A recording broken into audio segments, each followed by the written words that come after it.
શ્રી રણછોડજી મંદિર દ્વારા આજે તુલસી વિવાહ મહોત્સવનું આયોજન કર્યું છે।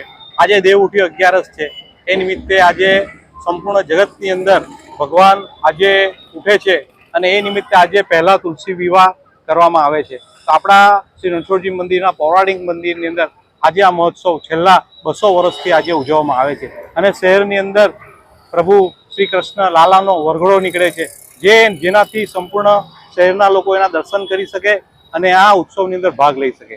ત્યારબાદ અહીંથી વરઘોડો પસાર થઈ જ્યારે રણછોડજી મંદિર આવે છે, ત્યાં તુલસી અને શ્રી કૃષ્ણના લગ્ન થાય છે। એ લગ્ન પણ માણવા જેવા હોય છે, એટલે શહેરીજનો આ લગ્ન માણવા પર આવે અને ત્યારબાદ દરરોજના અહીંયા શ્રી રણછોડરાયની આરતી થાય છે, એનો પણ લાભ લઈ શકે। અને આજે એકાદશી બાદ આપણા હિન્દુ ધર્મની અંદર જે કંઈ લગ્ન વિધિ આપણામાં કરવામાં આવે છે એ લગ્નોની શરૂઆત થાય છે, એટલે પહેલા ભગવાનના લગ્ન અને ત્યારબાદ મનુષ્યના લગ્ન।